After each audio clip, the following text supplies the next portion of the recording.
Bonjour à tous et bienvenue sur notre balado Les Voix de la transformation. Aujourd'hui, on ne vous parle pas uniquement de machines ou de technologie ou même seulement de l'humain, mais on parle plutôt de l'interaction entre les humains et la machine.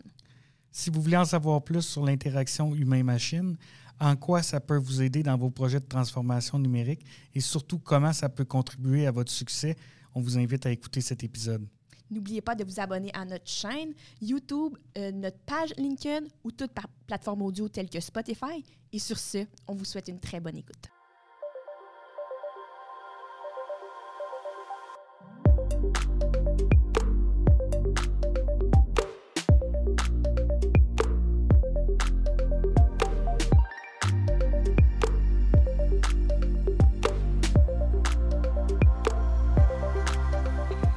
Aujourd'hui, nous accueillons Louis-David Noël. Bienvenue parmi nous.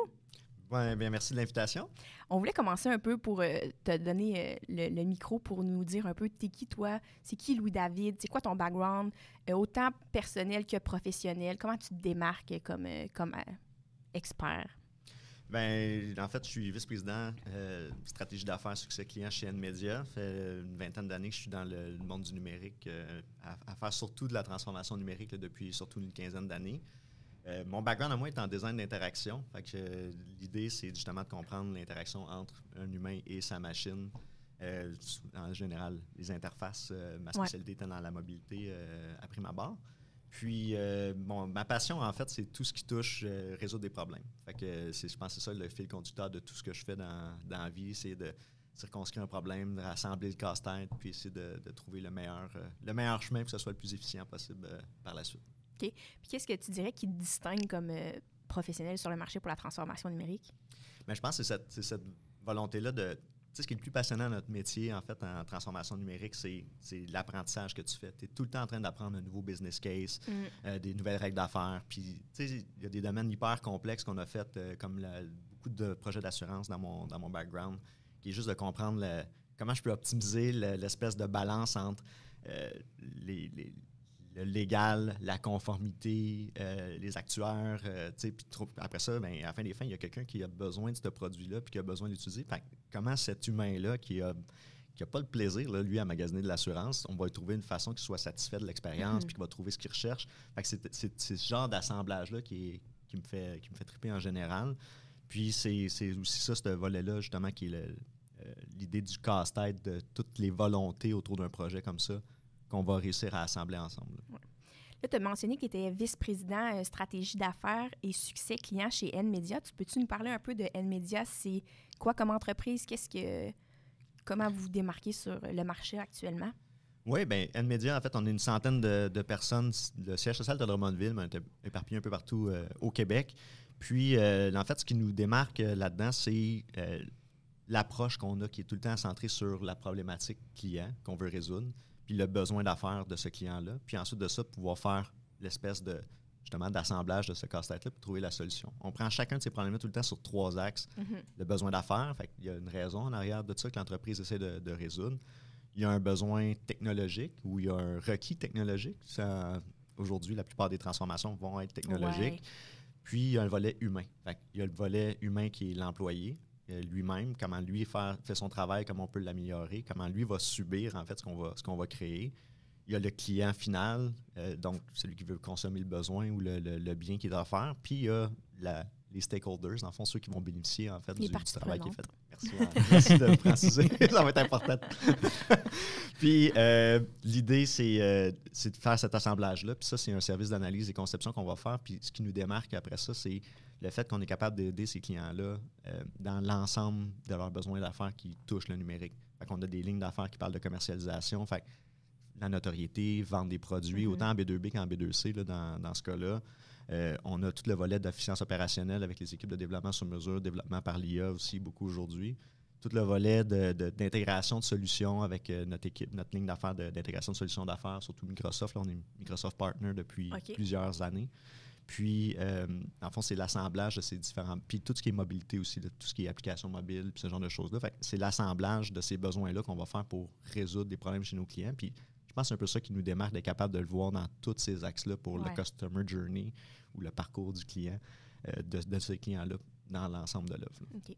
Y a-tu un client qui est plus typique chez vous ou moi, n'importe quelle entreprise pourrait dire ben j'ai un projet technologique qui s'en vient, j'aimerais être accompagné, je pourrais faire appel à Être Média ou est-ce que vous avez comme des disciplines un peu plus spécialisées? On a beaucoup d'expérience dans certaines industries, mais dans les faits, justement, comme je disais tantôt, notre passion, puis c'est ça qui regroupe les gens chez Nmedia, c'est cette passion-là d'apprendre un nouveau use case, un nouveau business case, mais à la fin des fins, de le rabattre sur les besoins technologiques puis cette transformation-là.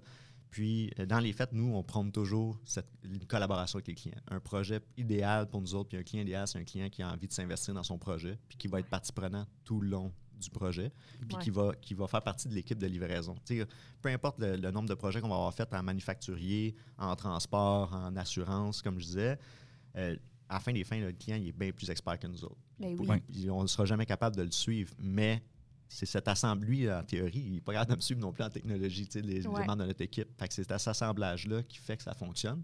Puis c'est cette collaboration-là. Fait que on a travaillé dans toutes les industries imaginables. Là. On a de l'agroalimentaire depuis plusieurs années. On a beaucoup de manufacturiers. On a dans le domaine de la construction. On a l'assurance, comme je disais tantôt aussi. Puis, il n'y a pas vraiment de domaine dans lequel on ne pourrait pas aller jouer. On a fait du médical, on a fait de la santé. Fait que, on touche à beaucoup de choses, mais c'est vraiment cette espèce de collaboration-là proche avec les clients où ils font littéralement partie de l'équipe, sont avec nous autres à tous les jours, et puis ils collaborent. Puis je suis sûre qu'on va en reparler plus tard, mais c'est un point crucial au succès d'un projet de la sorte parce que il y a des entreprises qui pensent que ça va être un clé en main, puis fais ce que tu as à faire, puis après ça, intègre-le chez nous, puis bye. Mais si toi, tu n'as pas fait la collaboration avec l'équipe, justement, expert qui est là pour t'accompagner, et quand eux quittent, ben tu n'as pas les ressources, tu n'as pas l'expert, tu n'as pas l'expertise, tu es comme un peu jammé. Fait que c'est intéressant que vous mettiez vraiment ça de l'avant dans votre approche parce que je pense que trop souvent, les gens recherchent une clé en main. On est dans une société qui on veut que tout bouge, puis on veut la solution tout de suite, puis on est très consommateur. Donc, ça vient un peu dans la même pensée d'affaires des entreprises, de dire ben, je veux que ça change, changeons-le, puis advienne que pourra. Mais finalement, quand tu as cette pensée-là, il te manque comme une étape de vision. Là, puis tu l'avais dit la dernière fois qu'on a échangé ensemble, puis ça m'a vraiment marqué que pour vous, l'implication, l'humain était vraiment crucial, la collaboration, puis que quand vous partiez, ben eux avaient l'expertise pour le maintenir. C'était pas... C'est pas je suis autonome. Non, c'est pas que vous avez l'autonomie de leur solution, c'est qu'eux sont autonomes de leur implantation par rapport à ça. Tout à fait. Tu allais dire quelque chose, Joe? Ou... Ben, j'allais juste rajouter, là, c'est un peu... c'est pas comme aller acheter un jeu vidéo ou de télécharger une application sur ton téléphone cellulaire. Il y en a qui s'imaginent, ben, on discutait tout à l'heure là, des ERP. Là, je veux dire, tu peux pas juste installer ça puis dire « Wow, ça va marcher. » En fait, c'est ce parallèle-là que les gens font dans leur réflexion puis comment on approche ce genre d'application-là ou ce genre de projet-là. C'est qu'ils se disent « Ouais, mais regarde, si je veux un site web, je peux aller sur WordPress, faire un next, puis je vais avoir un template. Ou je vais aller sur Shopify, je vais faire un next, je vais avoir une boutique en ligne. » Où ils vont dire « Regarde, sur mon téléphone, là, si je veux avoir un outil qui automatise des tâches ou un pseudo-CRM, peu importe, je peux faire next. Regarde, j'ai downloadé, ça s'installe, 5 minutes après, il est là. » Puis ils projettent, en fait, leur facilité à eux d'utiliser un outil, puis à se modeler, eux, à les contraintes d'un outil, à le porter vers, ouais, mais est-ce que l'ensemble de l'entreprise peut se modeler à l'outil? Est-ce que l'ensemble des employés peuvent se modeler à l'outil? Oui. Puis c'est là, cette distance-là, tu dis, mais regarde comment c'était facile, c'est next, regarde comment ça a été fait, puis regarde, je suis capable d'en tenir un bénéfice. Oui, toi, individuellement, tu gagnes peut-être 15 minutes dans ta journée ou pour une tâche que tu n'aimais pas faire, mais est-ce que l'ensemble de la business peut utiliser ça? Puis c'est là souvent où c'est le disconnect justement entre ce qu'on vit au quotidien, puis comment c'est cette facilité-là, puis cette facilité-là aussi de juste déliter l'app, puis elle n'a pas fait ton affaire, puis d'en loader un autre, que tu ne peux pas te permettre dans une entreprise de faire on va essayer cet outil-là, puis dans 2 semaines, on le mettra aux poubelles si ça ne marche pas. Quand tu as investi de l'argent, c'est du ça, temps. Fait que c'est ça. Puis on pourra en reparler un peu plus tard, mais ça vient un peu à une autre réflexion que tu nous as déjà présentée, qui était si tu ne cibles pas ta problématique, puis tu ne sais pas pourquoi tu es en train de faire le projet, ben tu n'es peut-être pas en train de faire le bon projet, tu sais. Fait que de dire « Ah, je vais essayer ça all-in dans cette application-là parce qu'elle me semble adéquate », mais que tu n'as pas fait ta réflexion préalable sur tout ce que ça impliquait faire un changement de la sorte. Puis pourquoi tu faisais ce changement-là? Ben, tu es peut-être en train d'investir temps et argent dans une application, un logiciel, un nouveau robot, etc., qui n'est pas le besoin immédiat de ton entreprise. Exact. Mais tu sais, comment l'humain fonctionne, là, il est capable de projeter, de trouver des problématiques. On recherche des patterns. Notre cerveau cherche des patterns, puis essaie de les identifier, puis tout ça. Puis il cherche des solutions. Puis il va s'exprimer en solution. Fait que souvent, il va arriver, il va dire oui. Ben je sais, le problème, c'est ça me prend un palettiseur. Je sais c'est quoi le problème, ça me prend, mettons, un CRM. Puis il va parler en mode solution. Mais à la fin des fins, là, c'est pas ça que tu veux. Personne n'a besoin d'un CRM dans la vie. Personne n'a besoin d'un palettiseur dans la vie. Ils ont besoin de résoudre l'autre problématique qui est sous-jacente. J'ai besoin de structurer mon équipe de vente, ou j'ai besoin de documenter mon cycle de vente, ou j'ai besoin de protéger mes données parce que ça ne peut pas mourir dans un Outlook de tous mes vendeurs pendant qu'ils sont sur la route. Ou je ne peux pas me permettre d'avoir un employé qui fait justement du palettisage à longueur de journée, ou c'est pas sécuritaire, peu importe. Il y a un problème sous-jacent qu'il faut aller identifier. Puis notre cerveau, je prends des exemples faciles, là, mais on est bon à parler en mode solution, puis à dire ça, c'est la solution, puis c'est ça que j'ai besoin. Mais après ça, on pense que bien, parfait, installe-moi la solution d'abord. Je l'ai, la solution est facile. Mais à la fin des fins, après ça, c'est là que tu te ramasses avec un projet qui est installé, qui est terminé. Puis tu dis, Colin, ça n'a pas résolu mon problème. C'est peut-être même pas la solution pour la source du problème. C'est ça. C'est fou quand même. Oui. Hey, là, l'analyste en moi est flatté parce que ça vient de dire. Là. Oui. Mais c'est là qu'est le bout intéressant d'un projet, justement, c'est de dire, OK, attends, on va prendre 2 heures d'atelier là, ensemble, là, puis on va juste comme, c'est quoi le problème? Exact. Puis, tu sais, souvent, je revisais encore hier un document d'appel d'offres de ce type-là, où le client dit, ben oui, mais je t'ai fourni mon BRD. C'est quoi? Mon Business Requirement Document. Je vais juste dire anglicisme. C'est pas grave, au moins on a l'acronyme. C'est ça. Puis mon FRD, qui est mon Functional Requirement Document. Fait que là, il dit, je t'ai fourni les deux là. Fait que t'es autonome, t'es capable de rouler puis l'équipe. Tu dis, ben non, pas partout. Tu m'as même pas fourni. Dans le fond, tu m'as fourni les solutions. Tu veux que le document, l'outil fasse ABC. Puis tu m'as dit, ça, c'est des règles d'affaires, il faut que ça sous-tende. Mais tu me dis pas, un peu, qui utilise ça, comment il l'utilise, à quelle fréquence il l'utilise, puis le volet technologique aussi, tu ne me l'as pas dit. C'est connecté à quel système, ça? C'est quoi le langage en arrière? Y a-t-il des API disponibles? C'est quoi la sécurité des données qu'il faut que je fasse? Fait que, le monde pense que, bon, mais je t'ai fourni tout ce qui est by the book, là, on demanderait de te fournir, fait qu'à cette heure, livre-moi là, puis sors-moi un prix. Mais c'est pas de même que ça fonctionne un projet. Mais lui, il t'amène la solution, là, et pour lui, elle est complète, elle est documentée. Tu as tout ce qui est fonctionnel, puis tu as toutes les règles d'affaires. La solution est claire, tu sais. C'est là, il manque un axe là-dedans. Mais c'est ça. Puis je pense que c'est l'axe le plus critique. Assurément. Parce que tu veux pas assumer que tu connais l'entreprise. Tu sais, c'est pas, tu l'as dit au début. C'est pas nous l'expert en entreprise, tu sais. Je veux dire, nous, tout type de consultant ou accompagnateur, on vient avec une vision externe, vous challenger, vous accompagner, revoir votre vision, etc. Mais l'expert concret, c'est peut-être même pas le PDG en haut qui est comme « voici la solution ». C'est peut-être l'opérateur quotidien qui est comme « ça, c'est un irritant majeur. Puis quand tu vas m'implanter ce logiciel-là, ça ne réglera pas cet irritant-là. C'est comme un plaster à mauvaise place. Tu as mal au genou puis je t'ai mis un plaster sur l'oreille. Ouais. C'est comme... Non, mais c'est souvent ça, c'est le manager, puis souvent la personne qui va prendre la décision, elle est capable de... Elle sent le pain point. Elle sait où ça fait mal. Elle le ressent, elle n'est peut-être pas capable de le verbaliser, peut-être pas capable justement de trouver la bonne solution ou le bon assemblage, parce qu'en plus de ça, ça prend... La personne qui ressent le pain point n'est pas tout le temps quelqu'un en TI ou quelqu'un dans notre domaine. Mais ce pain point-là, il est ressenti. Il sait qu'il y a de quoi qui l'énerve puis il faut qu'il le règle. Mais après ça, si tu ne vas pas sur le plancher puis aller discuter avec ces gens-là puis aller voir, OK, mais c'est quoi le... Moi, j'ai le symptôme, si on veut, mais je vais aller faire le diagnostic. Si tu ne parles pas à personne pour aller faire le diagnostic, tu y arriveras difficilement.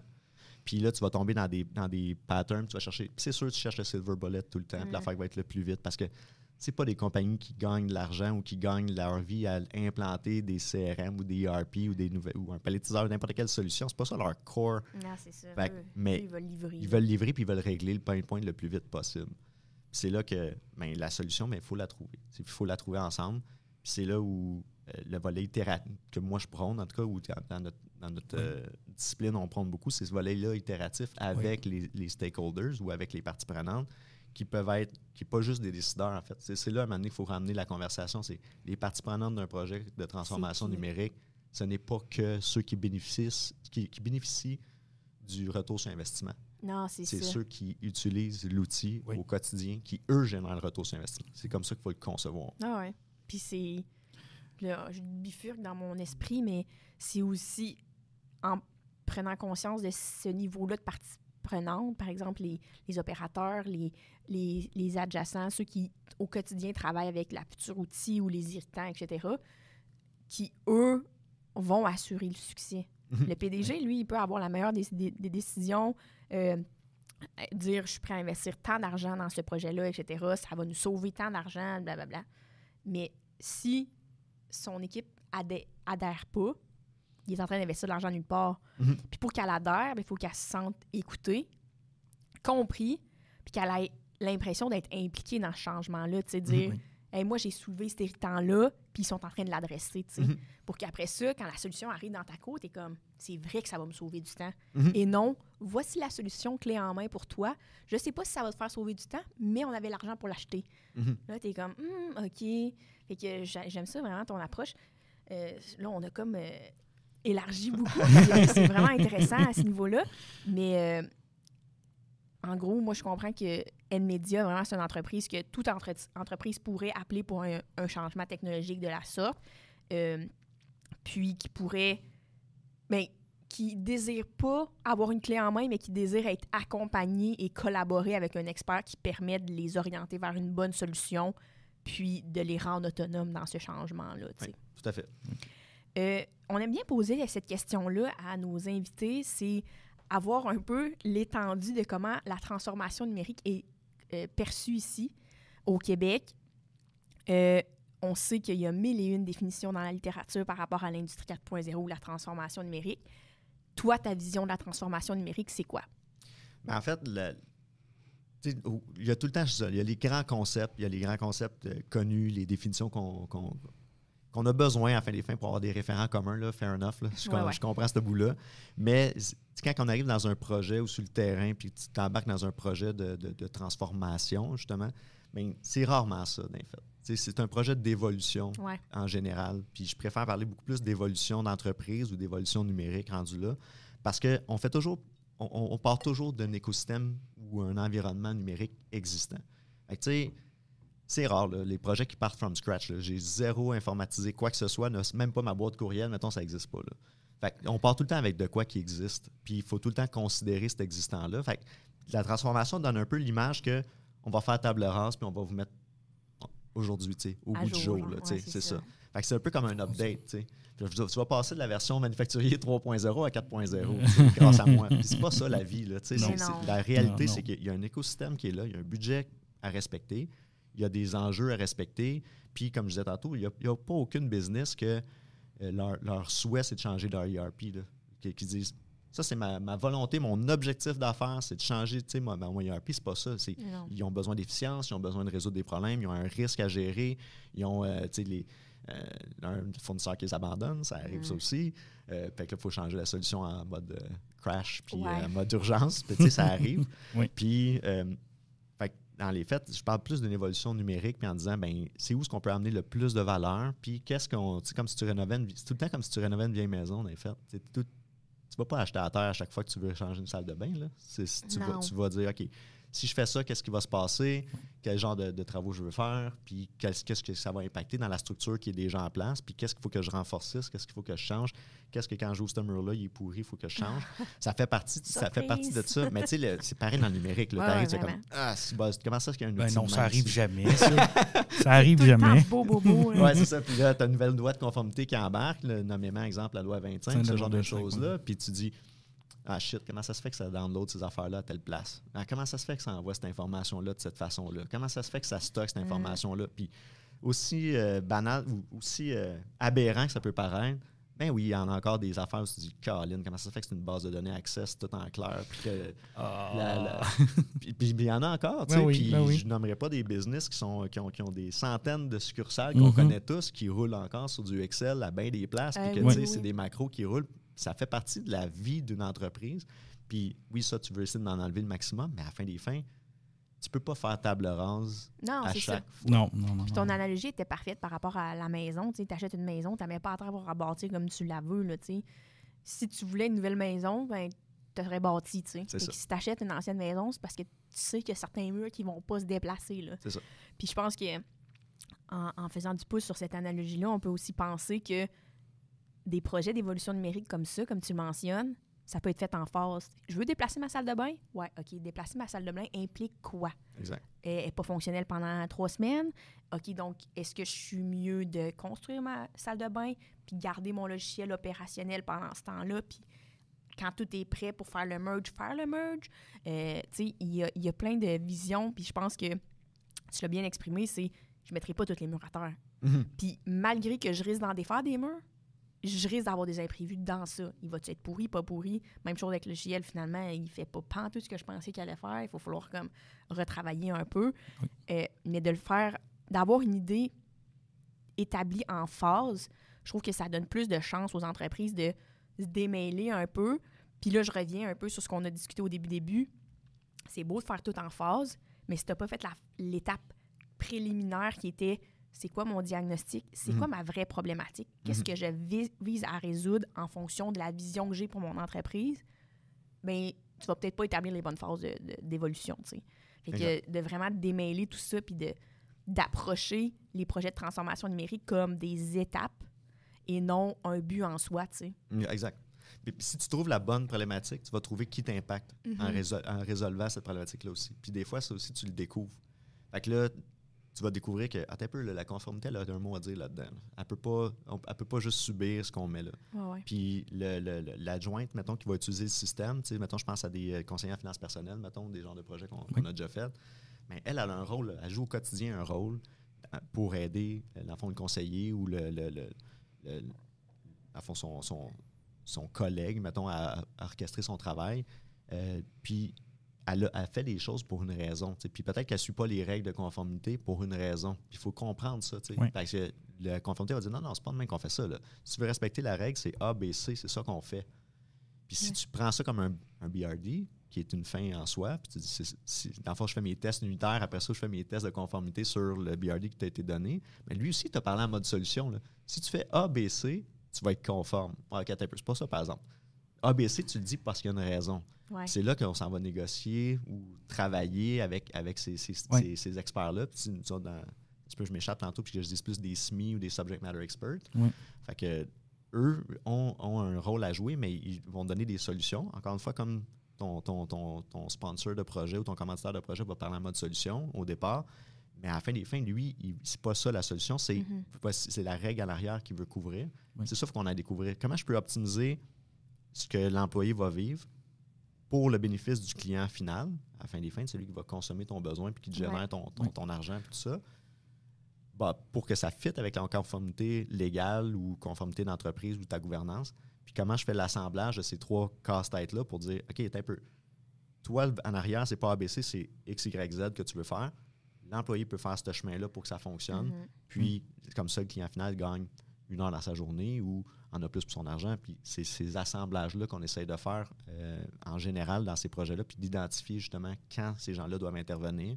Parce qu'à la fin des fins, c'est tout du monde important dans le projet. Ouais. Je pense vas-y, Joe. Oui, à l'inverse, je pense qu'on peut dire aussi que si on ne fait pas ce travail-là de questionner les règles de comment on travaille, on ne bénéficie pas nécessairement pleinement après ça de l'outil numérique. Parce que l'outil numérique, des fois, elle ouvre des opportunités, elle ouvre des portes vers des façons de faire qu'on est moins habitué.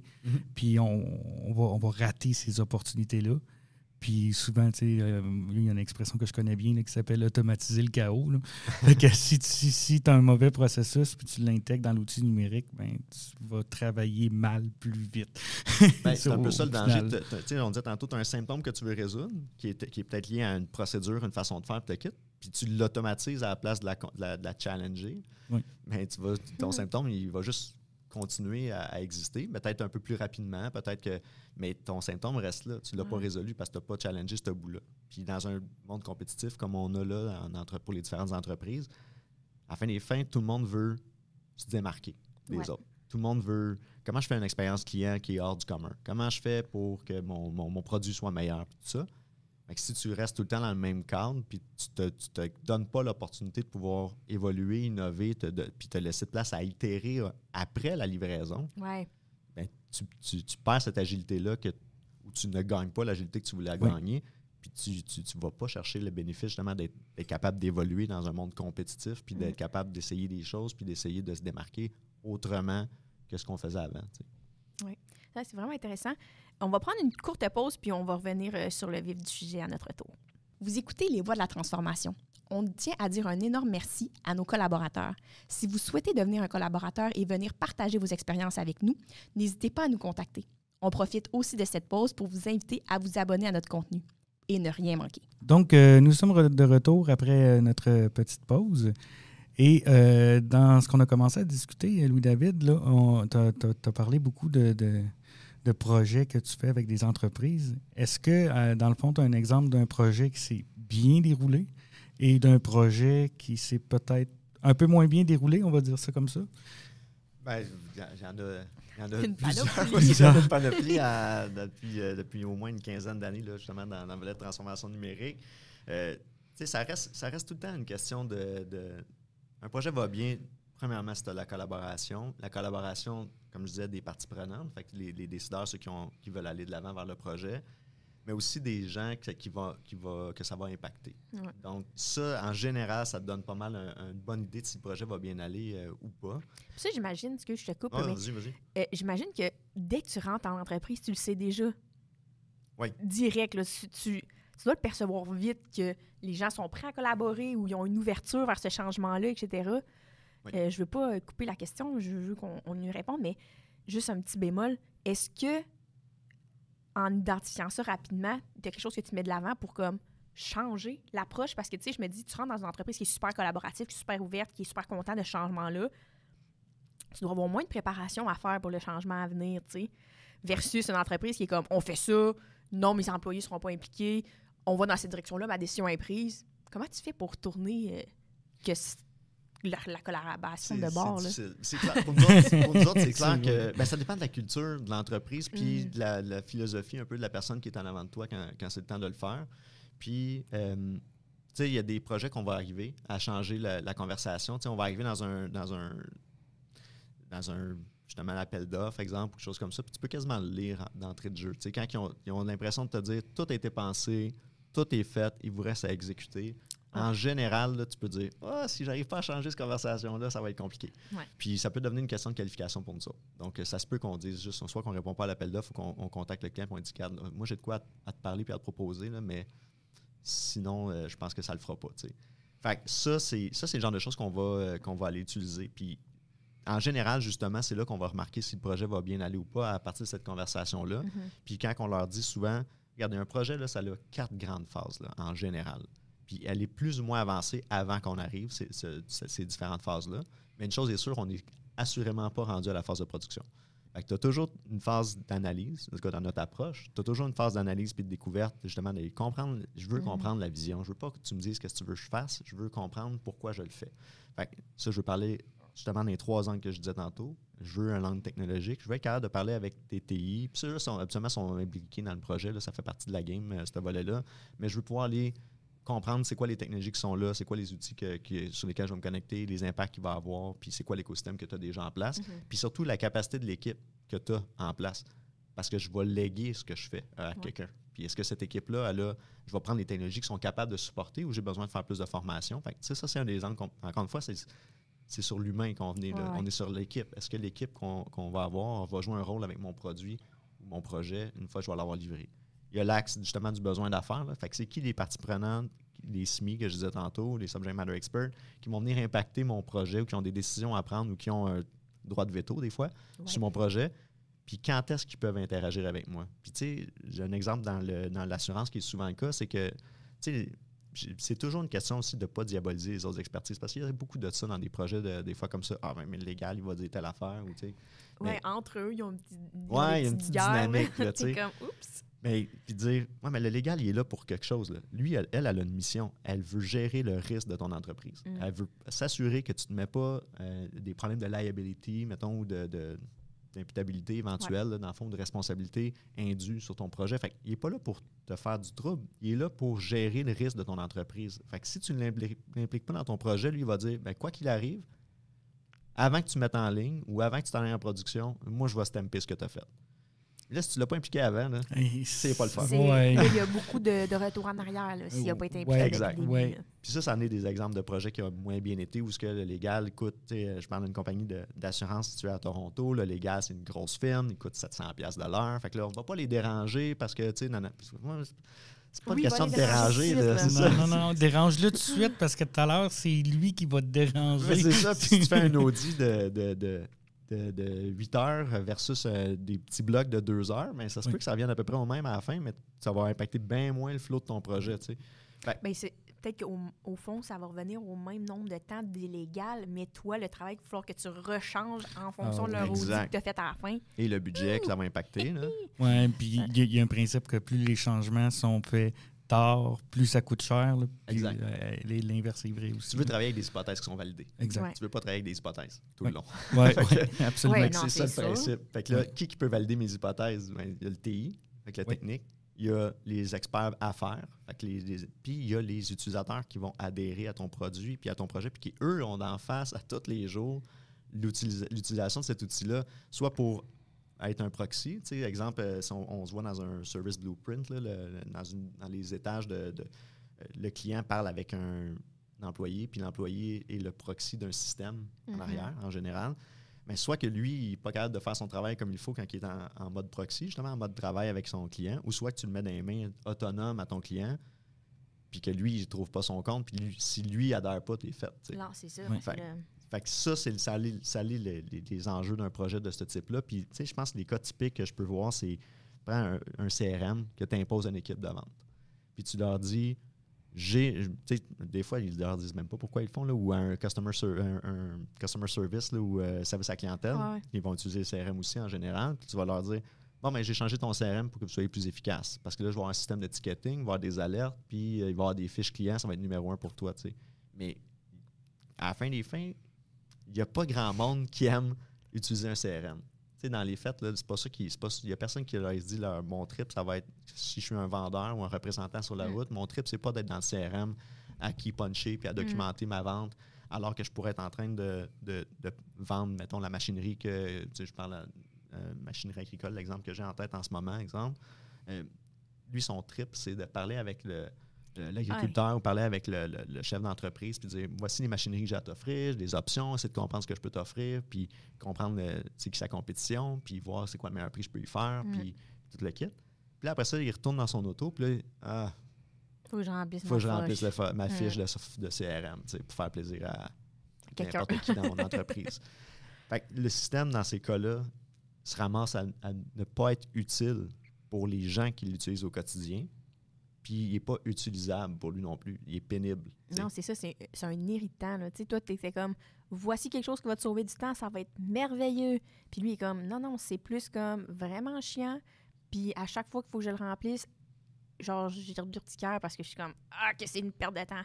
Exact. Puis ça, on le voit souvent, où à la fin, le projet arrive, puis c'est, je vais te vendre des licences, je vais te vendre des seats de CRM, parce que c'est le genre de produit qui fonctionne comme ça. Puis, next, ça fonctionne. Regarde, ça, c'est tes incidents, puis ça, c'est ton flow d'achat, puis ça, c'est ton équipe, puis ça, c'est tes dashboards. Merci, bonsoir, vanille-ish, ce que le système fait out of the box, puis voilà, tu sais. Puis après ça, j'ai vu des cas où ils ont acheté à peu près 200 seats. Ça fait 2 ans qu'il y a à peu près personne qui roule dedans. Puis si exemple, on parle de Dynamics à 80-90$ du seat par mois, c'est de l'argent à la fin. Là. C'est de l'argent à la fin. Oui. C'est de l'argent mis aux poubelles. Exact. Puis ça aurait sûrement pu être évité si, en entrée de jeu, les utilisateurs finaux, là, mettons tes vendeurs, avaient été concernés. Tout à fait. Tu sais, tu aurais peut-être choisi une solution qui coûte moins cher, qui, eux, leur répond à leurs besoins, mais qui ne crée pas un irritant, puis qu'au bout du compte, sort quand même de l'information assez pertinente pour dire j'ai collecté assez d'informations, je suis conscient de comment mes ventes vont, etc. Mhm. Fait que, tu sais, c'est fou là, de penser qu'il y a autant d'argent injecté dans des solutions qui sont pas mises de l'avant parce que l'opérateur, le vendeur, la personne qui va utiliser cette solution-là n'a pas été concernée, tu sais. Exact. Il n'en tire pas de bénéfice lui-même. Exact. Puis tu sais, en interaction de machine, il y a un concept général qui est... C'est un triangle tout le temps entre l'utilisateur lui-même, son besoin, l'interaction avec l'interface, comment il comprend l'information que l'interface lui ramène, puis comment lui va interagir avec cette information-là par la suite. Puis c'est un triangle qui tourne. C'est un cycle. Puis moi, j'extrapole ça à des systèmes après ça. Oui. Mon système, j'ai un utilisateur qui interagit avec le système, mais qui doit en retirer quelque chose. Exact. Oui. Si on demande à une équipe de vente, un représentant, d'utiliser un système puis de donner à la machine, il faut que la machine y en redonne quelque chose. Ben oui. Mais souvent, ça semble évident, là, mais c'est rarement pensé comme ça. Oui. Non, c'est Ouais. sûr. Fait que c'est remplis-moi tes fiches. Ta journée est finie, remplis-moi ta fiche. Remplis-moi ta fiche. Mais elle donne quoi? Je veux avoir... Souvent, les dirigeants ou les managers vont parler en fonction de ce que ça va l'apporter à eux. Sa perspective. Remplis ta fiche parce que ça va me donner des métriques, ça va me donner... Mais il ne va pas nécessairement se mettre dans la peau de l'autre. Puis ça, tu parlais d'implication tantôt. Là. C'est vraiment critique. Puis on va se tromper de motivation. L'équipe de vente qui ne remplit jamais ses fiches 2, 3 mois, 4 mois plus tard, c'est quoi la réponse de son manager? Ça va être de dire, mais si tu veux ta commission, tu remplis ta fiche. Ouais, c'est Puis là, ça. tu te trompes de motivateur. C'est pas parce qu'il veut sa commission qu'il va remplir une fiche. Il va le faire probablement. Mais s'il le fait avec... Mais il va le faire à la va-vite. Là. C'est ça. S'il ne le fait pas comme il faut, cette information-là est feedée au service à la clientèle par la suite. Le service à la clientèle utilise cette information-là pour interagir avec le client à la fin. Il faut que tu trouves la bonne motivation. Qu'est-ce qui t'aiderait, monsieur le client? Monsieur le vendeur? Ouais. Qu'est-ce qui va t'aider à la fin? Qu'est-ce que tu vas en retirer? Est-ce que, exemple, si avant d'arriver à une rencontre, je t'automatise un envoi d'un rapport pour te remettre en contexte de ce client-là? Est-ce que tu veux que je te préfiltre des clients qui sont similaires, qu'on leur a vendu des produits dernièrement? Est-ce que tu veux que je te donne de l'information sur la compétition dans la région de ce client-là pour que tu arrives comme ton sales pitch plus adapté avec? Y a-t-il quelque chose que l'information qui se retrouve dans ce système-là peut te redonner finalement? Puis qui est un afterthought peut-être pour le stakeholder qui t'a donné le projet, mais qui est pour l'adhésion, puis d'avoir la bonne information disponible dans le système au bon moment. Lui, il va vraiment avoir de la valeur ajoutée là, Exact. à sa fiche remplie. Exact. Puis surtout aujourd'hui avec l'IA, il y a beaucoup de gains de ce type-là qu'on peut faire dans un projet de ce type-là qui est relativement simple, puis qui peut être bien fait, puis qui peut justement s'assurer qu'il est utile pour la personne qui doit interagir avec le système. Après ça, il faut qu'il soit utilisable aussi. Oui. Tu peux le rendre utile, mais c'est tout le temps une échelle perçue. Tu sais, tout ce qui est UX puis interaction en machine, c'est tout le temps une question de perception de l'utilisateur. Enfin, c'est une efficience perçue versus une efficience réelle. Puis si tu te fais juste te mesurer sur l'efficience réelle, tu as un problème parce qu'à la fin des fins, ta motivation ne vient pas de quelque chose que tu perçois toi-même puis qui est ta réalité dans les faits, ta conception de la réalité. Fait que c'est quelque chose qu'on essaye tout le temps de balancer. Fait que un projet qui va bien, si je veux vraiment répondre à ta question, Oui, c'est ça. c'est un projet dans lequel on a accès à des experts, qu'on a accès à des utilisateurs, puis qu'on est capable d'itérer avec eux autres pour aller valider nos hypothèses.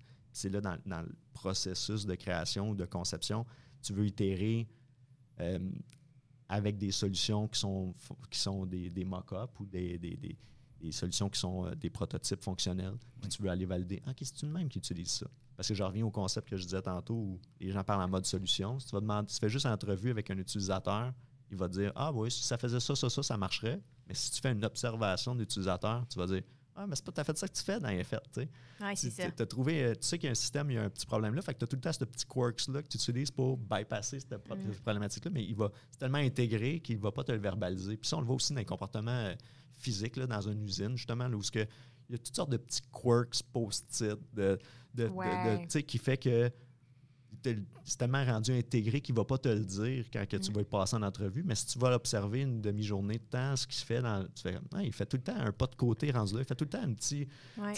Puis ça, c'est là que tu peux avoir des petits insights de un peu ça, il faut le fixer. Là. C'est ça, le problème, il est là, en fait. Ou ça, c'est une des parties qui fait du problème. T'sais.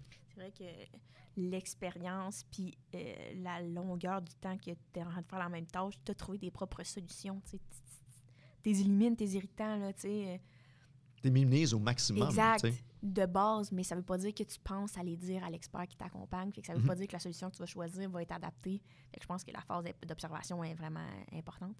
Il y a beaucoup de choses que tu as dit dans la réponse de notre dernière question qui a bifurqué à gauche et à droite, mais mettons qu'il faudrait que tu identifies, mettons, 2 à 3 facteurs de succès. Oui. Je m'attends à ce que tu nommes la collaboration parce que tu l'as mentionné de Assurément. l'avant. Y a-t-il autre chose quand même que tu dis ça, là, je recherche ça dans mes entreprises que j'accompagne parce que je sais que ça met de l'avant le potentiel succès de mon implantation, tu sais. Je pense que, tu sais, oui, collaboration, comme je disais, à tous les niveaux, là, comme je disais là-dedans, c'est super important. D'avoir une approche qui est itérative. On ne va pas trouver une solution. C'est quelque chose qui est évolutif et itératif. On doit tester des choses. Comme je disais, c'est tout le temps une question d'hypothèses validées. Là. Ouais. On doit partir avec des hypothèses, puis on doit partir avec le fait qu'il faudrait les challenger avant de s'en aller trop loin. Puis comment je peux trouver la meilleure façon de les valider, que ce soit avec les subject matter experts ou avec les employés ou avec les volets technologiques. Mais assurément que ça fait partie des choses, des facteurs à succès qu'on doit avoir. Puis, un des autres volets que je pense qu'il faut qu'on aille, c'est ce triforce-là à considérer. On a un besoin d'affaires à résoudre, on a un besoin humain à résoudre, puis on a un besoin technologique à considérer. Puis, un projet qui ne considère pas un de ces 3 piliers-là va être un échec, assurément. Puis, qu'est-ce que tu dirais qui est le plus grand frein à tes projets? Sachant que ça, c'est tes 3 piliers, mettons. Le plus grand frein est toujours l'accès aux individus. OK. Toujours. 90% C'est un du temps. combat constant. Là, C'est un combat constant. Je veux parler à ton utilisateur, non, t'as pas besoin. C'est toujours ça. Ah, T'as pas besoin, je le sais. Ou on sait comment nos clients fonctionnent. Ou je le sais comment mon employé fonctionne. Puis c'est rare, c'est toujours quelque chose qui est comme un... On ne va pas les déranger. L'accès aux gens est toujours un problème. On ne faut pas les déranger avec ça. On le sait déjà la réponse. Puis souvent, c'est qu'on va faire de la projection. Ouais, mais regarde, c'est pas compliqué. Regarde, on le fait comme ça. Regarde, moi, je peux te montrer que je le comprends. Mais dans les faits, tu as ton background à toi, ton background d'ingénieur, ton âge, tes expériences passées, tes expériences avec tes outils. Tu as tout ça en arrière de toi quand tu dis, ouais, mais regarde comment c'est facile. Ouais. Oui. Puis c'est là où ce qu'on trompe, dans le pattern, beaucoup de mythes en UX ou beaucoup de choses que le monde pense en user experience. Parce que on va parler de customer experience, avec l'expérience client. On va parler d'employee experience, pour le volet employé. Puis si, mettons, je veux faire vite, je vais faire un amalgame dans user experience. Ouais, c'est bon, tout tombe là-dedans. Puis, il y a souvent un mythe qui est keep it simple, stupid. D'avoir une approche KISS là, avec les clients. Vous avez peut-être déjà entendu ça dans des projets. C'est pas compliqué. Il faut qu'Homer Simpson soit capable d'utiliser ça. Tu dis, keep it simple, je pense. Exact. Oui, c'est ça. Exact. Stupide pour certaines personnes. Même le plus débile soit capable de l'utiliser. Mais c'est pas ça la réalité. Non. Tu as des utilisateurs experts, là, qu'eux autres, tu le fais tout en mode KISS. Là, ils vont dire c'est-tu pénible d'utiliser cette plateforme-là? C'est long, tu es obligé de faire 8 clics. Mais tu as peut-être du monde qui ont peu d'expérience, que c'est pas leur background, qui ont pas la littératie informatique que tu pensais avoir, puis qui, lui, doit être capable de fonctionner aussi. Fait si tu fais tout ton chemin, soit pour un, soit pour l'autre, tu n'atteins pas ton objectif. Fait qu'en faisant l'utilisateur commun, leur expérience commune, autant client qu'opérationnel, employé ou autre personne qui est affichée à utiliser cette solution-là, ben, tu es capable de faire un melting pot de ces solutions-là. Ben, c'est de leur offrir des choix. Ouais. Regarde, mettons, j'ai encore une fois des affaires qui sont très galvaudées puis que du monde va se rouler les yeux, mais tu as des personas que beaucoup de monde crée puis qui n'utilisent pas, dans les faits, là, ou qui n'utilisent pas comme il faut. Puis qui ne vont pas dans le niveau de détail qu'ils pensent. Ils pensent que c'est une case à cocher. Si j'ai fait un persona dans mon projet, j'ai fait mon UX. T'sais. Si j'ai fait des wireframes dans le projet, j'ai fait mon UX. Mais dans les faits, on s'en fout un peu du persona. Est-ce que j'ai le bon mindset quand je pense à la solution que j'implante pour cette personne-là, puis je ne fais pas de la projection de mon besoin, puis de ma connaissance, puis des conventions que moi, j'applique sur cette personne-là. Le personnage, il sert juste à te remettre en tête de dire c'est pas à moi que je fais, c'est pas pour moi que je fais l'outil, c'est pour ce type de connaissances-là ou ces littératies-là, informatique, puis ainsi de suite. C'est un peu ça qu'on essaie de résoudre. Puis cet accès-là à faire, c'est souvent vu comme... L'analyse en général est souvent vue, audit, analyse, prendre le temps de comprendre est souvent vu comme ah, mais on l'a fait, ça. Je peux tout te répondre. Regarde, lui, là, il incarne la connaissance du projet, j'ai pas besoin que tu retournes là. Fait que si en plus tu amènes ça au niveau des employés, on dirait que c'est plus facile de le faire passer du point de vue TI. Quand tu dis ouais, mais t'es sûr que tu connais c'est quoi tes API fonds, tes règles d'encryptage, tes règles. Parce que c'est plus technique. Là. Ouais, puis là, le monde fait ah non, c'est vrai, je le sais pas. Fait que là, c'est facile de le faire passer. C'est plus facile de le faire passer avec les règles d'affaires aussi. Tu vas calculer ton retour sur investissement comment, tu es sûr que le légal, c'est ça qu'il dit. Puis, tu sais, de challenger des affaires factuelles, comme ça, c'est plus facile. Fait que tu arrives souvent à dire, ben, je vais gagner ces combats-là d'audit ou d'analyse. Ouais. Mais après ça, le combat de dire, tu es sûr que tes utilisateurs, c'est ça qu'ils font? Ah, ben oui, regarde. Puis là, ils font clic, tu sais. Puis ça, on dirait que c'est une barrière qu'ils ont déjà given sur 2 des 3 points, puis ils font comme celle-là. Je ne perdrai pas d'argent là-dessus, je ne perdrai pas de temps là-dessus, je ne dérangerai pas des gens avec ça. Puis c'est là que. Oui, puis là, il y a le père de famille en moi qui va penser que c'est pas parce que tu dis à quelqu'un de faire quelque chose d'une certaine façon que c'est de même qu'il va le faire quand tu ne seras plus là. C'est ça.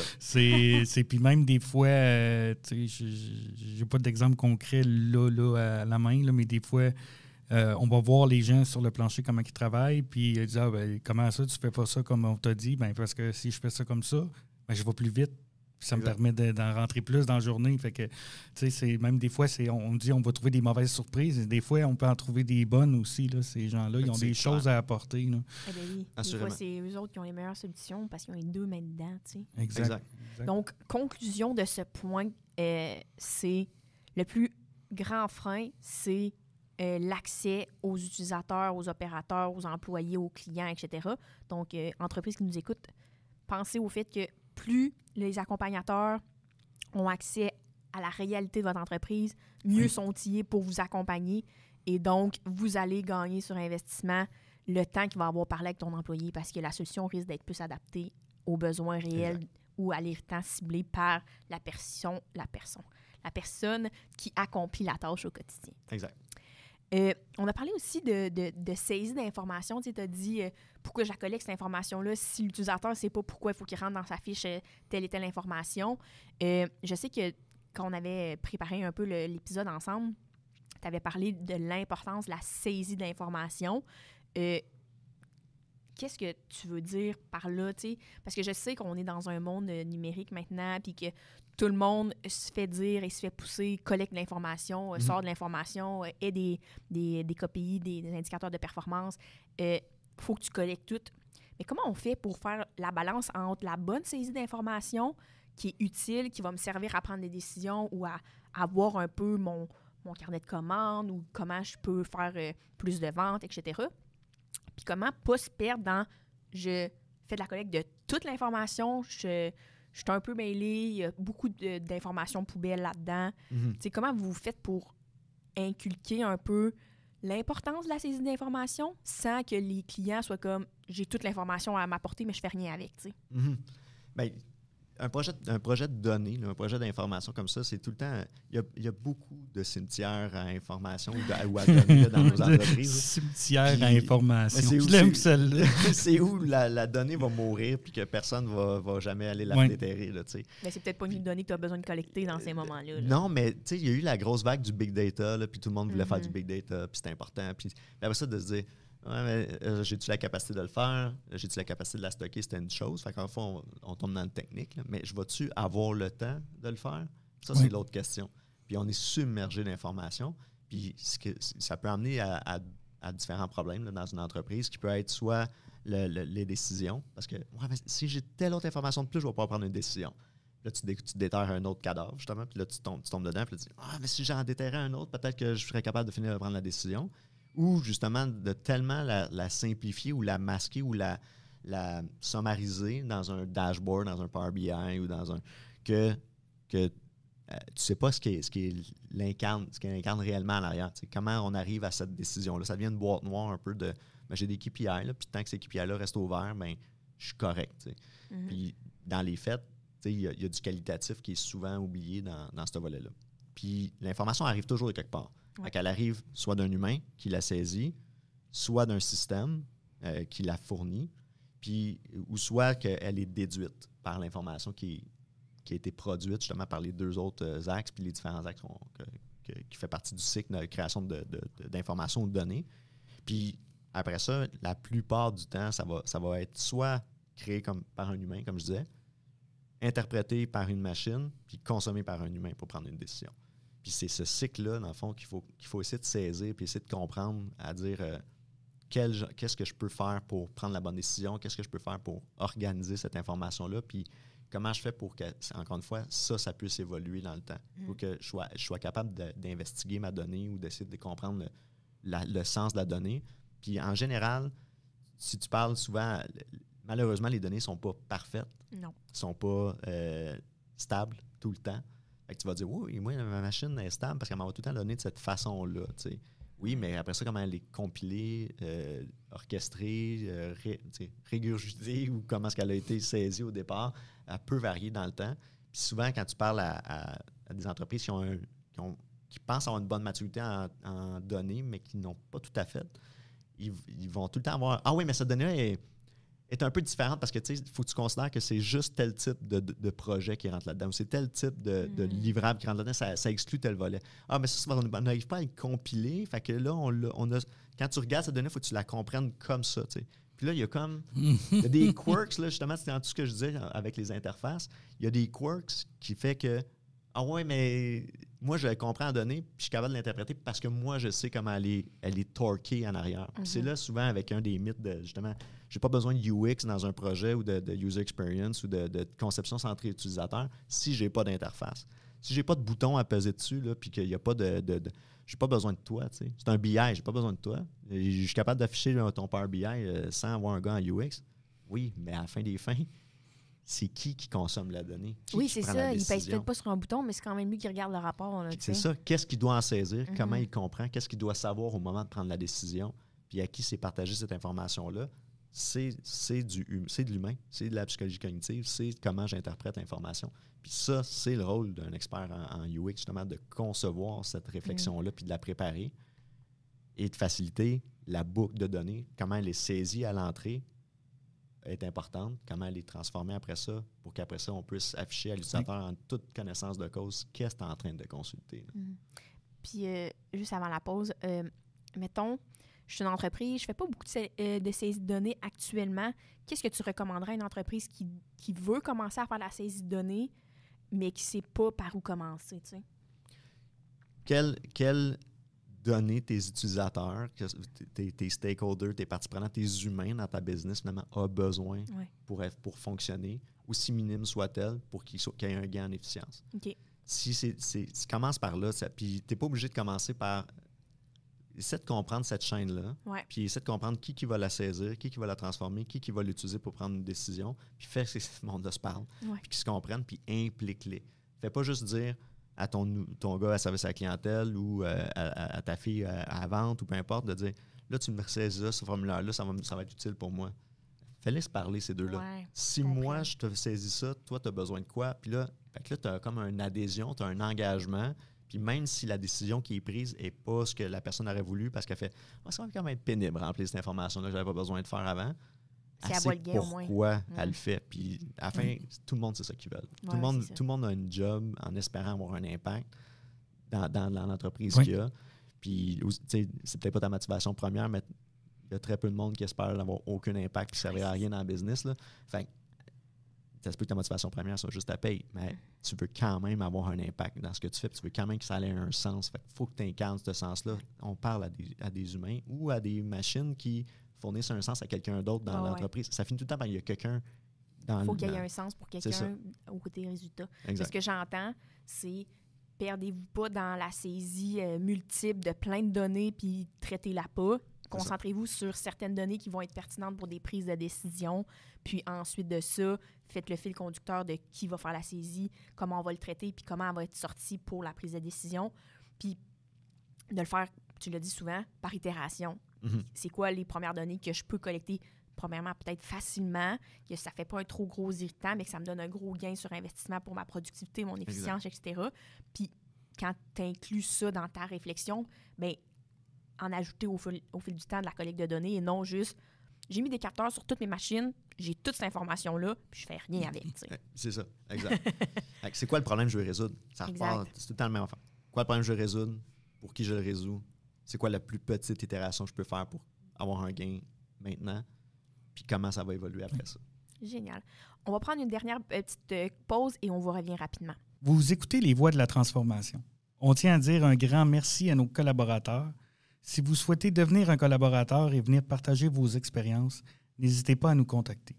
On profite aussi de la pause pour vous inviter à vous abonner à notre contenu pour ne rien manquer. Donc, nous sommes de retour après notre courte pause et on avait commencé à explorer le sujet, mais on va aller un petit peu plus en profondeur sur c'est quoi l'interaction humain-machine exactement. Donc, est-ce que tu veux commencer par nous introduire c'est quoi, Louis-David? Puis après ça, on va aller plus loin. Oui, mais tu sais, j'ai abordé un petit peu à travers les conversations, mais tu sais, l'interaction homme-machine, c'est une discipline qui permet de justement essayer de comprendre, de concevoir comment l'être humain interagit avec son outil de travail. Fait que on va de machine au sens large, ça peut être une machine physique, ça peut être un laptop, ça peut être une automobile, ça peut être un système. Exact, ou ça peut être justement des interfaces. Fait que l'interface elle-même du laptop, qu'est-ce qu'il y a là-dedans, puis c'est en fait d'essayer de comprendre le cycle entre je comprends le contexte dans lequel je suis, je comprends la décision que je veux prendre, la tâche que je veux accomplir, puis les résultats que je m'attends d'avoir. Je comprends comment le système doit fonctionner ou comment moi je dois fonctionner avec le système pour qu'il atteigne mon objectif. Puis, je comprends le résultat qui m'affiche de mon action, à savoir si j'accomplis la bonne tâche. Puis c'est ce cycle-là continu, en fait, ce triangle-là d'informations qu'on essaie d'optimiser et d'essayer de comprendre. Fait que c'est une branche de l'ergonomie générale, puis là, les gens ont plus de référents des fois en ergonomie, qui est le fait d'adapter un environnement de travail ou un environnement de vie, là, dans certains cas aussi, quand on parle en mode plus médecine, à l'humain puis à sa réalité. Donc, si, exemple, je suis en chaise roulante, je ne vais pas avoir un appartement adapté de la même façon que si je marche puis que j'ai accès aux choses qui sont plus hautes puis aux déplacements puis ce genre de choses-là. Donc, c'est cette idée-là de pouvoir adapter, dans mon cas, les interfaces et les systèmes, dans le fond technologique ou numérique, à la réalité des humains qui le consomment et qui l'utilisent. Je trouve que c'est un beau parallèle avec l'ergonomie parce que tout le monde comprend l'ergonomie. Oui, tout le monde sait c'est quoi à peu près. Tu choisis stratégiquement dans ta cuisine ce que tu mets dans l'armoire la plus haute parce que tu ne veux pas y aller tous les jours. Fait que dans l'interface, on peut voir la même chose. Si je veux que les boutons évidents soient les boutons que je consomme rapidement ou les autres, ils peuvent me demander une étape supplémentaire pour ouvrir une autre fenêtre, etc. C'est intéressant. Beau parallèle. On avait, comme nous autres, on a appelé ça un mythe, parce que on trouvait que c'était ça un peu. On a toute une vision de l'interaction humain-machine, qui est beaucoup basée sur l'aspect physique de l'interface ou de la machine ou comment mes boutons sont positionnés ou comment on pourrait comme défaire ce mythe-là pour plus comme le rendre approchable ou acceptable par le commun des mortels d'avoir à interagir avec des machines? C'est une bonne question parce que c'est vraiment un des points qu'on entend le plus souvent parler. J'ai pas besoin de UX, là, si je vais au sens large ou de CX ou peu importe, mais si j'ai pas besoin de UX, si j'ai pas d'interface, si j'ai pas de malléabilité dans mon interface, j'ai un système qui me permet, que je peux pas modifier vraiment ou que j'ai pas le budget pour le faire, puis fait que j'ai pas besoin de UX.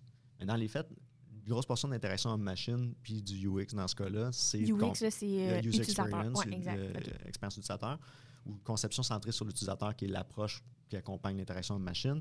L'idée, c'est de dire, est-ce que je comprends le contexte de travail? Puis le contexte, il est à comprendre, peu importe si j'ai une interface ou pas à utiliser, parce que c'est pourquoi je consomme l'information, pourquoi je la saisis, pourquoi je la crée, pourquoi je prends des décisions, puis dans quel contexte cette décision-là se prend. T'sais. Puis je pense qu'un parallèle qui est facile à faire, c'est avec une voiture. Si je voulais juste comprendre le besoin de l'utilisateur ou juste comprendre le besoin qu'on veut résoudre, c'est de se déplacer d'un endroit A à un point B de façon la plus rapide possible, puis c'est la voiture qu'on a faite. L'idée, c'est si j'avais pas besoin de comprendre mon contexte, j'ai juste besoin de 4 roues, un moteur, puis un volant, puis ce que l'utilisateur a besoin d'utiliser pour se rendre au point A, puis du point A au point B. Mais finalement, on a mis des flashers, finalement, puis on a mis des lumières rouges en arrière pour dire que je break. Puis un toit. C'est ça. Pourquoi? Parce qu'il y a un contexte qui est au-delà de l'utilisateur, au-delà de moi, comme celui qui utilise la machine, que je dois informer les autres autour de moi que je vais tourner à gauche ou que je suis en train de freiner pour leur sécurité, leur bien-être, puis ce contexte-là. Puis ça, c'est quelque chose que souvent on va dire, on va rester cantonné à la tâche qu'on veut résoudre. Fait que je veux qu'un système qui répond à la tâche A, B, C ou le processus suivant, sans penser dans quel contexte ce processus-là puis cette tâche-là est accomplie. Puis c'est là que tu as un problème d'adhésion ou tu as un problème d'efficience ou tu as un problème de « Ah, ouais, c'est pas tout à fait comme ça que ça va fonctionner ». J'ai des exemples avec des usines, justement, plus en manufacturier qu'on a déjà fait, où c'est une usine à jus que je nommerai pas. Puis, on faisait une interface mobile pour les clients, en fait, les experts en assurance qualité.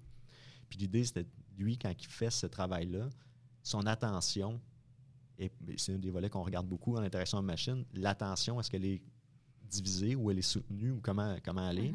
Puis, tu sais, si tu fais de l'assurance qualité sur une ligne de montage, ton attention n'est pas sur ton interface, en théorie. Non. Elle est sur ce que tu veux valider qui est correct. Fait que si lui veut valider la couleur, la viscosité, puis la quantité, mettons, qui est mis dans chacun des contenants, puis ainsi de suite, puis est-ce que c'est le bon jus dans le bon contenant, puis bon, l'assurance qualité avait plusieurs points dans ce cas-là, bien, son attention, elle est sur ce qu'il valide, et pas sur l'interface qu'il utilise. Mais s'il veut avertir qu'il y a un problème puis il veut que ça arrête vite, parce qu'il faudrait peut-être arrêter de gaspiller du jus ou des contenants ou peu importe, qu'est-ce que l'interface sur laquelle n'est pas mon attention primaire doit pouvoir faire?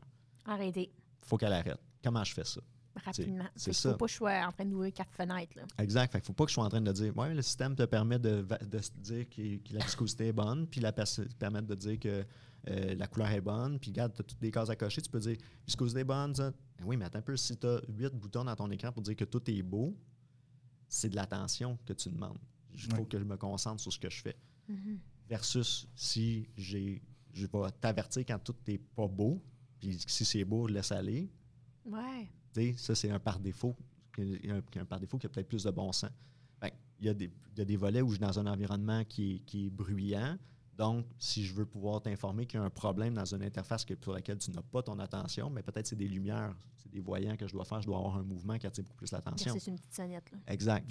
Fait que c'est toutes les différentes façons, en fait, puis on le voit dans les produits qui sont bien conçus que tu as un petit feedback. Tu sais, au début, les premiers mobiles avec interface interactive, tu n'avais pas de feedback à savoir si tu avais appuyé sur une touche ou pas. Puis là, maintenant, il y a une petite vibration. Il y a un petit bruit, il y a un petit quelque chose qui se fait. Mais c'est pour comprendre que le système ne leur donnait pas de feedback qui confirmait que j'étais correct. C'est ça. Oui. Fait que c'est le genre de choses que nous, on va essayer de porter attention sur le contexte dans lequel les choses se prennent. Si c'est une décision qui doit se prendre vite, qu'est-ce que je dois synthétiser, qu'est-ce que je dois discriminer comme information. Fait que le contexte est vraiment le volet qui est souvent sous-estimé dans ces cas-là. Puis on va justement aller réduire ça à « Ouais, mais j'ai pas besoin d'interface, j'ai pas besoin de toi pour faire des interfaces parce que c'est une interface simple. » Oui. Puis moi, ce que je comprends vraiment, c'est il y a comme 3 volets dans le contexte. Il y a le contexte que moi, j'ai besoin pour agir. Fait que, par exemple, l'assurance qualité, ou l'automobile, je veux être capable de me rendre de point A à point B, ou je veux être capable d'identifier qu'il y a un défaut sur la pièce que je suis en train d'inspecter. Il y a le contexte de il faut que je sois capable de parler avec les autres utilisateurs autour de moi. Fait que quand je déclare qu'il y a un défaut sur cette pièce-là, qui est alerté, est-ce que la ligne de production arrête, etc. Même chose avec les clignotants, finalement, dans l'automobile. Je donne l'information à mon contexte extérieur. Puis il y a aussi l'environnement, comme tu as mentionné, le son. Je suis dans une usine super bruyante. Je ne vais pas mettre une sonnette pour me dire qu'il y a un défaut, je ne l'entendrai pas. Même chose pour l'auto. Oui, j'ai 4 roues, j'ai le moteur, j'ai le volant. J'ai maintenant les clignotants, mais mon environnement tel quel, je disais au Québec tantôt, j'ai un toit, j'ai du chauffage, parce que sans ça, même si j'avais mes 4 roues, mon volant, je ne me rendrais pas à destination en pleine tempête. Fait qu'il y a comme plein de volets à ce contexte-là à considérer pour que l'interface soit le plus adaptée possible. Oui, pour l'utilisateur, mais pour sa réalité d'environnement autour de lui. Exact. Puis l'interface au sens large. Son moyen d'interagir avec son univers, en fait. Fait que c'est pas juste des pixels à l'écran, l'interface peut être un bouton, peut être peu importe, mais c'est son moyen d'interagir. C'est vraiment l'interface au sens large dans ce cas-là. Je veux dire aussi, je pense qu'il doit y avoir, dans votre approche, il doit y avoir comme une réflexion par rapport justement à cette interface-là. Comment elle va être livrée à l'utilisateur?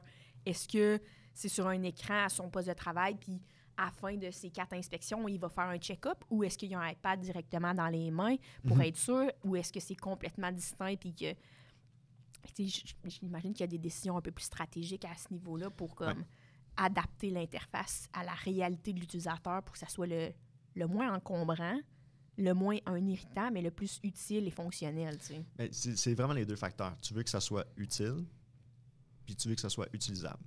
Fait que ça, c'est les deux facteurs qu'on va regarder en général. Puis, tu sais, il y a des critères un peu définis par une norme ISO, mais c'est qu'on n'est pas obligé d'utiliser tous les jours, mais il y a quand même, ça donne quand même une certaine vision ou angle, mettons, pour regarder ces choses-là. Fait que, tu sais, l'utilité, tu vas la mesurer par le fait que tu arrives à accomplir la tâche, que tu arrives de façon efficace, mais pas nécessairement efficiente, mais elle est utile parce qu'elle rend le service qu'elle doit faire puis elle atteint les résultats que tu devrais avoir.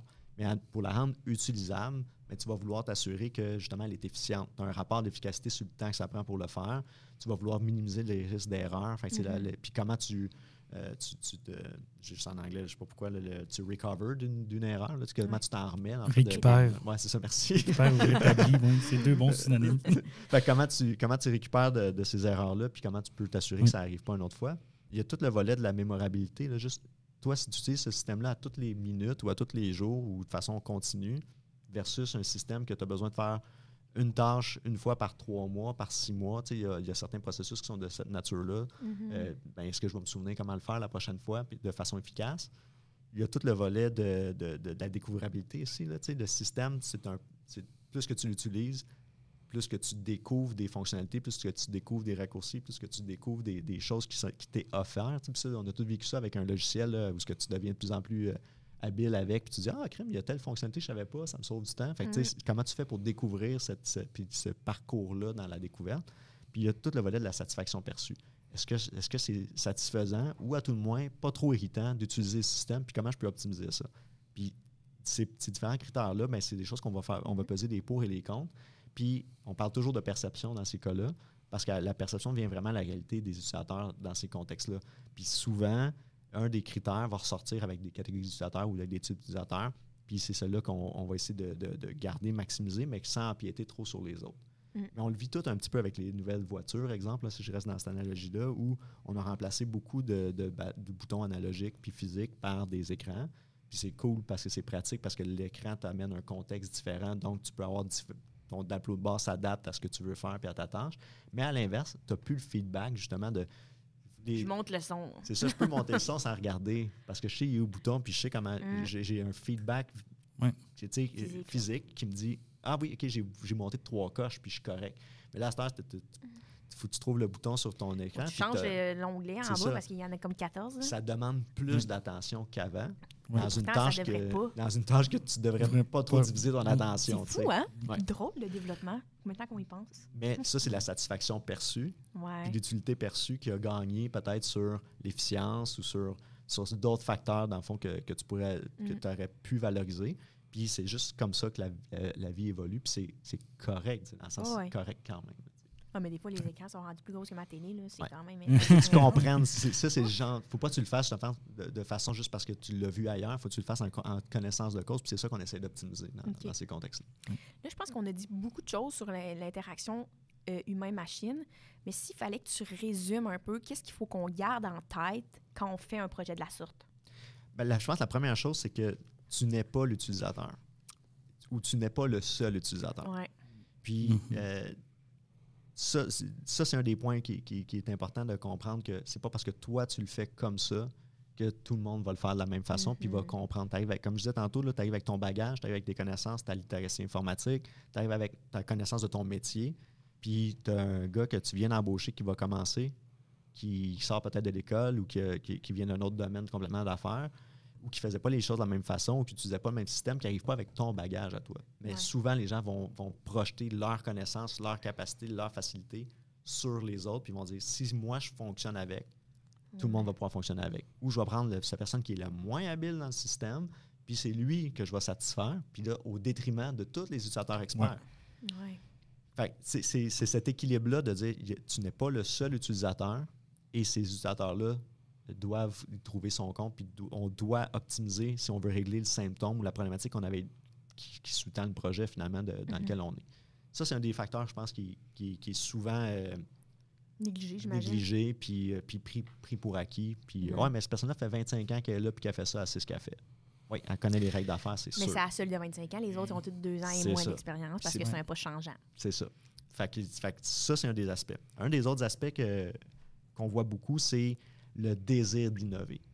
Il faut que je sois différent. T'sais, quand tu as fait un système, on va faire ça pour que ça soit à la fine pointe. Puis là, tu as l'équilibre entre la convention puis l'innovation qu'il faut que tu pondères. C'est important d'innover, c'est sûr. Je ne suis pas dans un domaine où tu veux innover, c'est sûr, c'est sûr. Mais au détriment de certaines conventions, peut-être pas. Ouais. Puis il y a des façons de faire dans un domaine, dans une expertise, dans un quotidien ou dans un type d'industrie qui est conventionné et conventionnel, puis peut-être tu n'as aucun gain à résoudre ça. Puis si je prends un exemple que tout le monde peut se retrouver, c'est si je vous demande de changer la langue sur un site web, je vais prendre un exemple bien simple. Où est votre premier réflexe pour aller regarder? En haut à droite. Fait que si je veux innover, pourquoi j'irais sacrer ça dans un menu ou dans le pied de page? Il y en a beaucoup qui innovent. Il y en a qui le font. Il y en a beaucoup ça, qui innovent. niaiseux, là. Il y a des Mais affaires standards. Là. C'est comme le lait à l'épicerie. Je sais, il va être où, là? Change-moi pas de place, là. Tout le monde sait qu'il va être dans le coin, là. Il est plus loin pour que tu passes à travers toutes les allées, mais au moins, je sais, il est où? Quand je rentre dans une nouvelle épicerie, là, et que ça me perturbe, là. Puis là, mettons que je vais tout le temps dans la même marque. Je suis comme, établissez quand même un standard, là. Vous êtes la même bannière, Puis c'est la même chose pour ça, là. Si je cherche à traduire mon site web, mets-moi pas ça dans un menu déroulant que je trouverai jamais, là. Exact. Parce que souvent, quand je veux changer la langue, ça veut dire qu'elle n'est pas dans la bonne langue. Fait que si c'est On va pas après comme d'abord. automatique, là, ça va me prendre un peu de temps de trouver la solution, là. Fait que même chose pour une barre de recherche. Même chose pour... Fait que, tu sais, Oh. c'est tous des aspects qui sont conventionnés, puis que par désir d'innovation ou de vouloir faire Tu nuis à différent ou de te l'utilisateur. démarquer, tu vas nuire à ton utilisateur alors qu'il n'y a pas de gain pour ta marque. Là, je suis vraiment dans la commercialisation. Ouais. Je parlais beaucoup des autres lignes d'expertise, je disais tantôt, mais là, je suis dans la commercialisation. C'est des exemples que vous avez vécu toute la gang. Oui. Fait que pourquoi j'irais changer ça? Oui. Fait que pourquoi mon désir d'innovation irait à ce volet-là, ou changer la couleur, ou changer l'icône de la loupe, ou changer... Tu sais, il y a des choses qui sont convaincues. Tu sais, pourquoi... J'ai hâte de voir quand est-ce qu'on va enlever la disquette, mettons, pour dire qu'on sauvegarde, mais il reste que c'est une convention que le monde comprend encore aujourd'hui, puis ils sont peut-être pas dire exactement comment une disquette fonctionnait, mais c'est une convention qui existe encore. On sait que c'est enregistré. Là. C'est ça. Fait que, il y a des aspects qui ne vaut pas la peine d'innover dessus, puis qui nuit, en fait. Puis c'est là, tu sais, ça, c'en est un des autres aspects que le monde va... On va aller tout en neuf, on va tout se moderniser, on va aller... Mais ça vient avec un changement de convention dans ton milieu de travail qui ne doit pas être négligé, puis qui doit faire partie de ta gestion de changement, puis qui doit faire partie de ton parcours si tu veux réduire ta courbe en J d'apprentissage là, le plus vite possible, puis avoir ton retour sur investissement le plus vite possible. C'est génial. Merci pour toute cette information. On approche la fin de l'épisode. On finit tout le temps avec les deux mêmes questions. Donc, on ne déroge pas. Nous, on aime les conventions. Si tu avais quelque chose à partager à une entreprise qui désire entamer sa transformation numérique, qu'est-ce que ça serait ton conseil pour eux? Je pense que de commencer à se faire accompagner le plus tôt possible. Ouais. Avant que les idées se cristallisent, puis avant que les décideurs se cantonnent, puis amènent justement les solutions qu'on mentionne.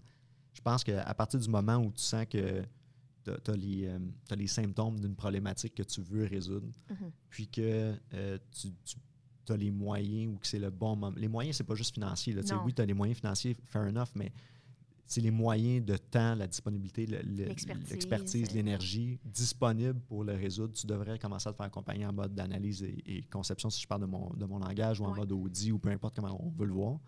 Puis de se faire accompagner par les bons experts qui sont capables de faire du problem framing.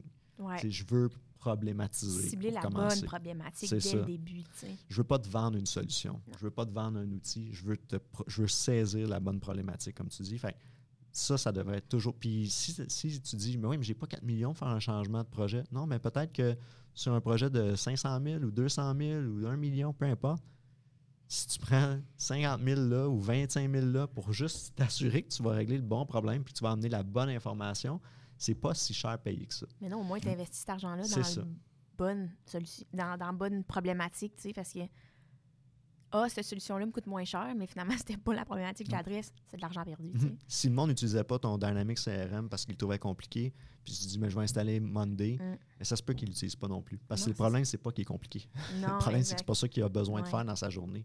Fait que, tu sais, c'est le genre de choses que je conseillerais, puis justement, dans une approche large, là, qui est utilisateur, technologique, affaires.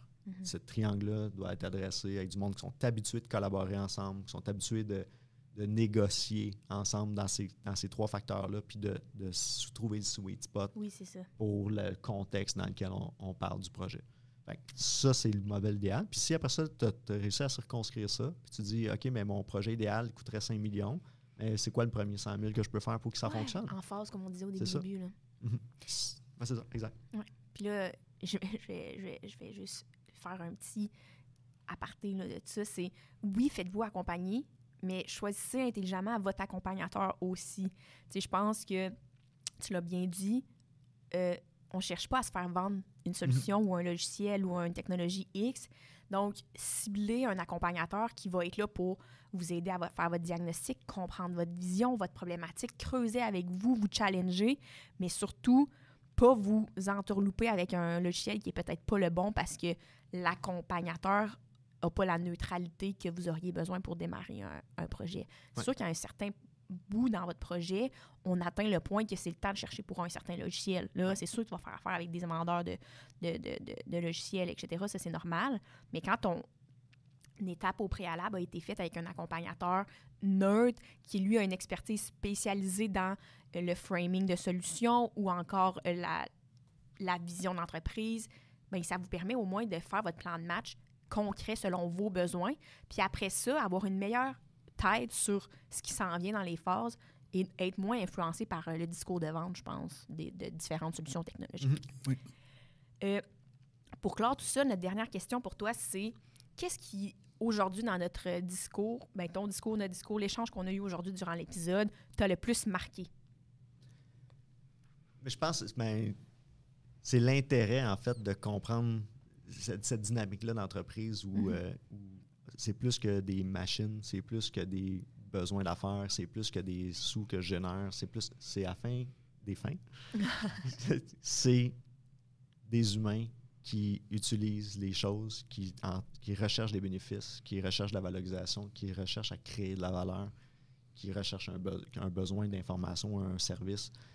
Et ils sont trop souvent pas partie prenante du projet. Oui, exclus de la réflexion. Exact. Tu sais. Oui. Alors qu'ils sont au centre de chacune des conversations. Tout le monde va tout le temps dire « Ah, mais c'est pour tel employé ou tel corps de métier chez nous, c'est pour tel s'il avait client. besoin, lui? » C'est ça. Mais il est toujours considéré comme un tierce, mais jamais partie prenante. Puis pour moi, c'est un cas de figure qu'on voit toujours, alors que dans ta vie quotidienne, si tu avais de quoi à faire dans ta propre maison, tu voudrais pas seulement être considéré, tu voudrais être partie prenante de la décision. Oui. Si je veux faire une rénovation, je veux être partie prenante de la couleur que je vais mettre, puis de ce qu'on met la salle de bain là, puis est-ce qu'on fait ci, ça. Je veux pas être juste considéré. Ah, mais je sais qu'il aime ça, faire ça, je sais qu'il aime cette couleur-là, je vais faire ça. Tu veux pas qu'on parle tout le temps de toi à la troisième personne. Non. Tu veux faire partie de la conversation. Mais c'est la même chose pour l'ensemble des acteurs d'un projet comme ça, mais à plus grande échelle, j'en conviens.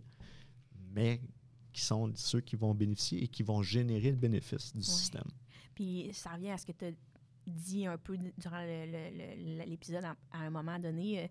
Tu as dit le plus grand frein, ça va être mon accès à l'utilisateur ou la personne que ça va impacter. Tu sais. Donc, si on peut clore sur ça un peu, c'est le temps que vos ressources vont investir dans la solution, même si vous avez l'impression que c'est comme entre guillemets, une perte de temps pour lui de ne pas être en train d'être sur la ligne de production, etc. La valeur ajoutée de son expérience au projet va bénéficier la solution et donc son temps futur, sa satisfaction, sa valorisation. Puis ça va orienter votre succès de vos évolutions. Eh bien, un énorme merci pour ta présence avec nous aujourd'hui, Louis-David. C'était très, très pertinent et enrichissant. Donc, j'ai rien d'autre de plus à dire que merci beaucoup. Merci de ta générosité, d'être venu partager ton expertise avec nous. Là, j'ai trouvé ça vraiment très, très, très intéressant. Là. Puis c'est quelque chose qu'on ne parle pas assez suffisamment et définitivement dans les projets. Et pour ceux qui nous écoutent, n'oubliez pas de vous abonner, de partager.